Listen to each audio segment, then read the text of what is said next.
এবারে আমাদের ভ্রমণ স্বামীজি কেন্দ্রিক আলমোড়া। ছোটবেলা থেকেই স্বামীজি হিমালয়কে ত্যাগ ও শান্তির প্রতীক হিসাবে মানতেন। স্বামী বিবেকানন্দ এই দেবভূমি উত্তরাখণ্ডে 5 বার এসেছিলেন, কুমায়ুনে 4 বার ও ঋষিকেশে 1890 সালের নভেম্বরে 1 বার। এই 4 বারই তিনি কাঠগোদাম রেল স্টেশন থেকে পায়ে হেঁটে এসেছিলেন। নৈনিতালে স্বামীজির পদধূলি 2 বার পড়েছিল। 1890 আগস্টে স্বামী অখণ্ডানন্দজির সাথে এখানে তিনি 6 দিন রামপ্রসন্ন ভট্টাচার্যের বাড়িতে ছিলেন। দ্বিতীয়বার গুরুভাইদের সাথে দেখা করতে 1898 13ই মে থেকে 16ই মে ছিলেন। 1890 সালে স্বামী অখণ্ডানন্দজিকে নিয়ে ভীমতালের পাশ দিয়ে হেঁটে আলমোড়ার উদ্দেশ্যে রওনা হন। দূরত্ব 64 কিলোমিটার। কাকরিঘাট কোশি ও সুয়াল নদীর সঙ্গমস্থলে অবস্থিত। আমরা এখন দাঁড়িয়ে আছি কাকরিঘাটের সামনে। তখন স্বামীজি এক অজানা সন্ন্যাসী। 1890 সালে স্বামী অখণ্ডানন্দজিকে নিয়ে পায়ে হেঁটে তৃতীয় দিনে 29 আগস্টে কাকরিঘাটের পাশ দিয়ে যাচ্ছিলেন। তখন ওখানকার শান্ত নিরিবিলি পরিবেশ ও কোশি নদীর কলকল শব্দ স্বামীজিকে আকর্ষণ করেছিল। ধ্যান করার উপযুক্ত স্থান। এখান থেকে আলমোড়া এখনও 14 কিলোমিটার।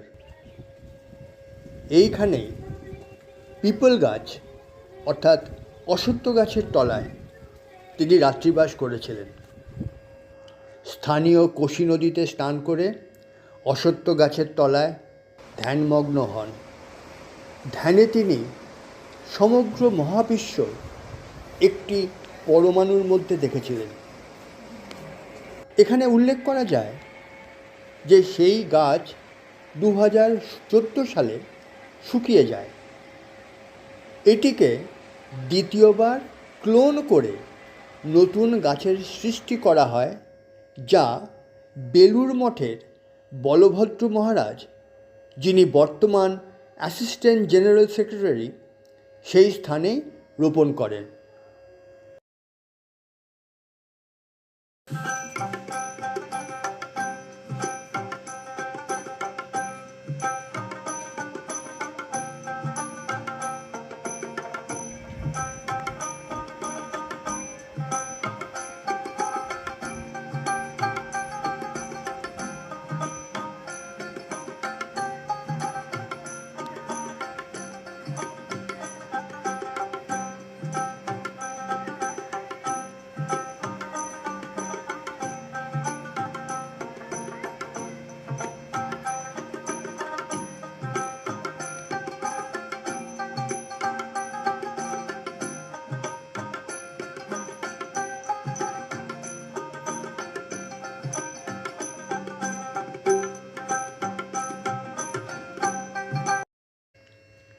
এটি বিবেকানন্দ শিলা। পথশ্রান্ত ক্লান্ত স্বামীজি কাকরিঘাট থেকে পরের দিনই আলমোড়ার উদ্দেশ্যে রওনা হন। কারবালা নামে একটি গ্রামের কবরস্থানে তিনি অজ্ঞান হয়ে একটি পাথর খণ্ডের ওপর পড়ে যান। ওই পাথরটিকে এখন বিবেকানন্দ শিলারূপে মানা হয়। কবরস্থানের দেখাশোনা করতেন জুলফিকার আলী। তিনি ছুটে এসে সেবা করেন ও স্বামীজিকে শশা বা ক্ষীরা খেতে দেন। 7 বছর পর শিকাগোর ঐতিহাসিক ভাষণের পর 11ই মে 1897 স্বামীজি যখন আবার আসেন, তখন তার অভ্যর্থনার জন্য এক সভা আয়োজন করা হয়েছিল। স্বামীজি দূরে দাঁড়িয়ে থাকা জুলফিকার আলীকে চিনতে পেরে কাছে ডেকে নেন ও সকলকে বলেন যে এই ব্যক্তি 7 বছর আগে কিভাবে তার প্রাণ বাঁচিয়েছিল। শিকাগোর ঐতিহাসিক ভাষণের পর 1897 সালে স্বামীজি যখন আবার আলমোড়ার উদ্দেশ্যে আসেন, তখন লোধিয়া নামক এক জায়গায় কারবালারই কাছে আলমোড়া থেকে প্রায় 5 কিলোমিটার দূরে স্বামীজিকে সাদা ঘোড়ায় চাপিয়ে নিয়ে আসেন ওখানকার লোকেরা। ওই যাত্রা শেষ হয়েছিল রঘুনাথ মন্দিরে, যেখানে দাঁড়িয়ে তিনি আলমোড়াবাসীর উদ্দেশ্যে ভাষণ দিয়েছিলেন। এই লোধিয়াতে মার্চ 2025 সালে তৈরি হয়েছে এই বিবেকানন্দ দ্বার। কারবালা থেকে স্বামীজি লালা বদ্রিশার বাড়ি যান। এই বাড়িতে স্বামীজি দুবার এসেছিলেন, 1890 ও 1897। উনি উপরের ঘরে থাকতেন। লালাজির উত্তরাধিকাররা এখনও ঘরটিকে অক্ষত রেখেছেন।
আমাদের সামনে রয়েছে থমসন হাউস।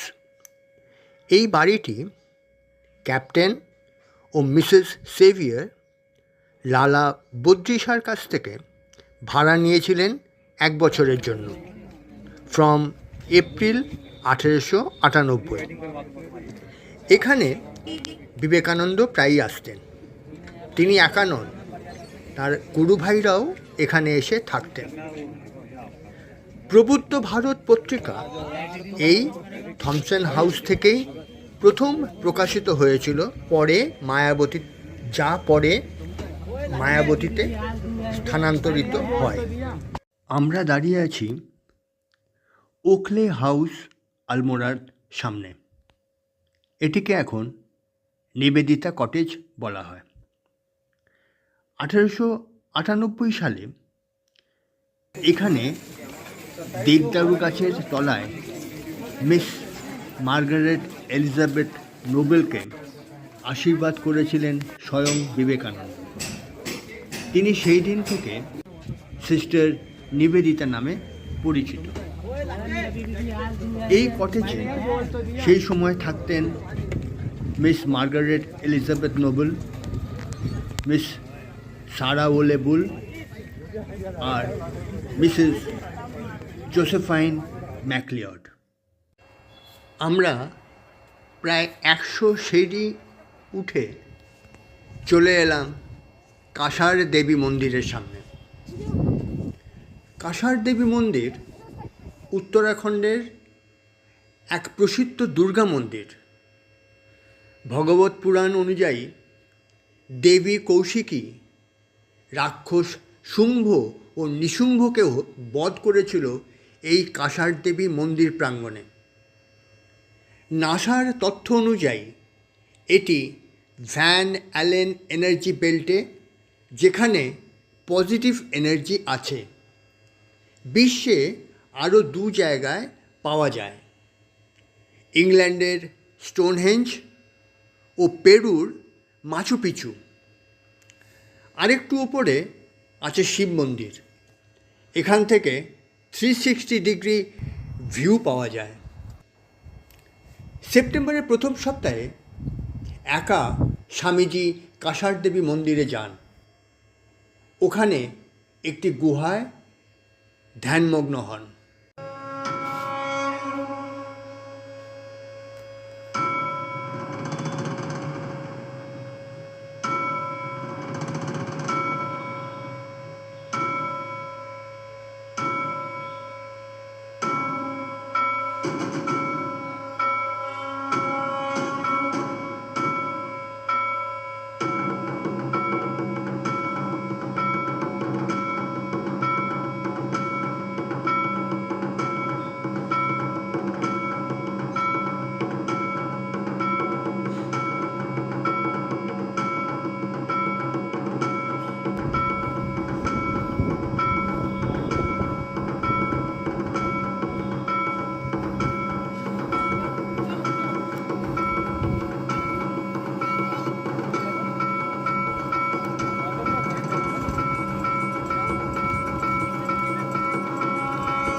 ঠাকুর রামকৃষ্ণের শিষ্য স্বামী শিবানন্দ ও স্বামী তুরীয়ানন্দ রামকৃষ্ণ কুঠির প্রতিষ্ঠা করেন 1916 সালে।